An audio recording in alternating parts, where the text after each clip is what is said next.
Live from downtown Bakersfield, 23 ABC News starts now. A shooting overnight leads to a victim being airlifted to a hospital. The latest information on this investigation. And those skies are clearing following some rain overnight as well as mountain snow, but I'll have details on still some gusty winds impacting the county.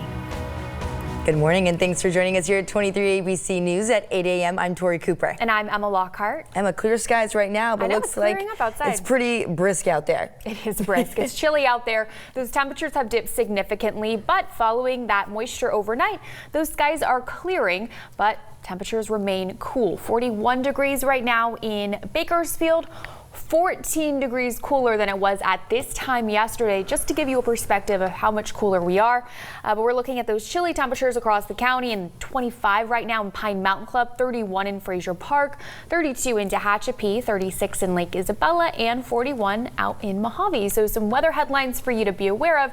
Although that moisture has moved out of the region, widespread patchy fog is a possibility in the mountains today. And then we are tracking those blustery winds continuing in the mountains as well. There is a wind advisory that will last until this afternoon, as well as a winter weather advisory in Fraser Park. So I'll have details on that when those advisories will be ending and what we can expect headed into your work week. New this morning, a shooting in Wasco leads to a victim being airlifted to a Bakersfield hospital. According to KCSO, the shooting occurred just before 10:30 p.m. Saturday on Griffith Avenue in Wasco. One male victim was airlifted to a Bakersfield hospital to undergo surgery. Officials say the man is in critical condition. No suspect information is available at this time. But if you do have information regarding this ongoing investigation, make sure you contact KCSO at 861-3110. New details in the case of a double homicide in East Bakersfield that happened Saturday morning. Officials say 2 men were fatally shot. Several Bakersfield police units responding to the scene. 2 of those officers, however, were involved in a major injury crash. 23 ABC's Austin Westfall has more on what happened. Got 2 victims, both major. We had a red Volkswagen leave eastbound, and then a white vehicle leaves northbound. That was the call that went out to authorities after 2 men were shot in the 500 block of Butte Street in Bakersfield on Saturday morning. The Bakersfield Police Department saying when officers arrived, they found 2 unidentified men suffering from multiple gunshot wounds. The men were transported to the hospital, where both died from their wounds. Stage in the area for a shooting. And as the Bakersfield Police Department responded to the scene, priority emergency BPD rollover. This happened. 2 male officers on their way to the scene with lights and sirens involved in a collision on westbound Highway 178 near Beale Avenue. The driver of the patrol vehicle lost control of the vehicle. The vehicle overturned. Both were transported to Kern Medical Center and are expected to be okay. The driver of the patrol car received major non-life-threatening injuries. The passenger, minor injuries. Officials say the BPD cruiser was the only vehicle involved. Traffic was diverted off the freeway for over an hour while crews cleaned up. This crash is still under investigation as far as why it happened. In Bakersfield, Austin Westfall, 23 ABC, connecting you. Now, as far as the shooting goes, BPD says there is no suspect information to be released at this time. But if anyone does have information regarding this incident, make sure you do contact BPD at 327-7111. A planned road closure on Westside Parkway is set to begin tonight. Officials say between 9 p.m. today and 5 a.m. tomorrow, a temporary concrete barrier rail will be placed on westbound Westside Parkway on-ramp from Truxton Avenue. In addition to the closures, the outside lane on Truxton to the Westside Parkway on-ramp will be closed for 2 weeks. There will be only 1 open lane on the ramp starting tonight. Officials caution drivers to slow down and watch for construction workers and equipment while driving in the area.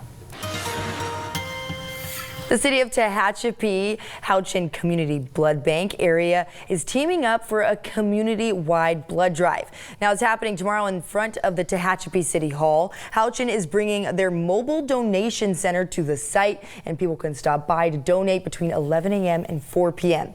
Everyone who donates will get a Star Wars themed shirt.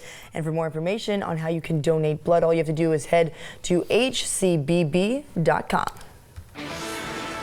A Taft resident was one of the first patients treated at Kern Medical's Epilepsy Center, which opened in 2017. Now, for the first time in 11 years, he is seizure-free.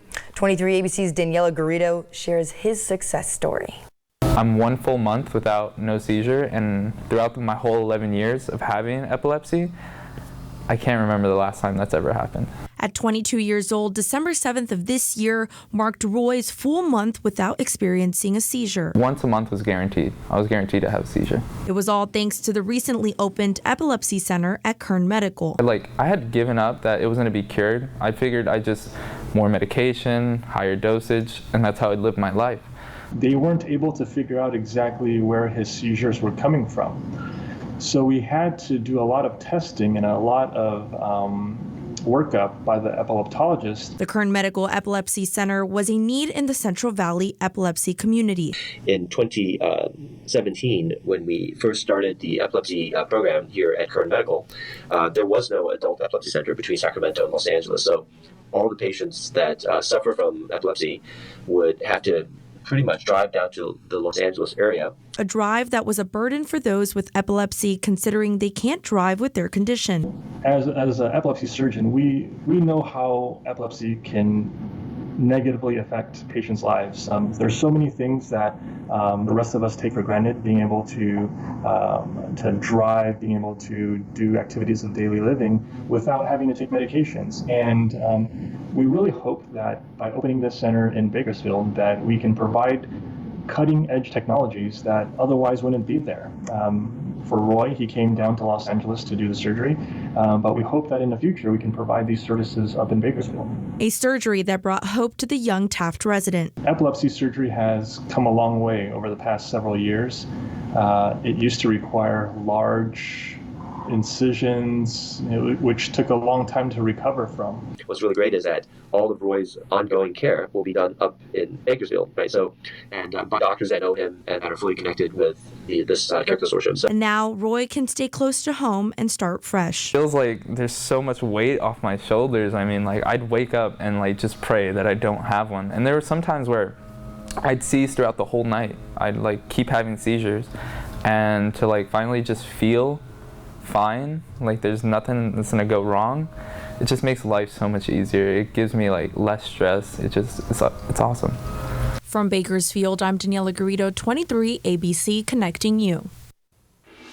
All right, love that story. All right, this afternoon, Kern County firefighters are holding a special toy drive for local foster children. It's the Stuff the Station event. Now, local firefighters will be at the station on Downing Avenue from noon until 4 p.m. today. You can head out, meet some firefighters, enjoy some hot cocoa. But the best part, guess what? Santa will also be making a special appearance until 2 p.m. So make sure you bring an unwrapped toy to help local foster children enjoy Christmas.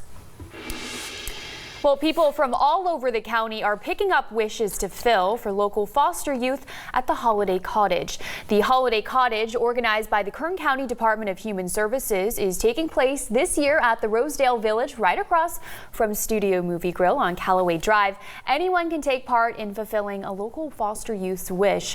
All you have to do is stop in, pick up a wish from the wall, then bring that special gift back to the Holiday Cottage location unwrapped within 3 days.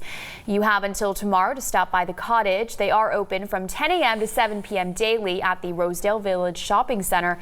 They also accept monetary donations. For more information, head to our website, turnto23.com. This holiday season, 23 ABC has teamed up with the California Highway Patrol to make sure thousands of local children get a Christmas gift this holiday. So officials are asking for gifts for kids of all ages, including blankets, clothes, and shoes. This is the 10th year that CHP has done this holiday drive, and it remains a very meaningful cause for officers. It's just a great thing to do this time of the year. There's so many kids that go without anything for Christmas, and so we just want to give them something to smile about this holiday season.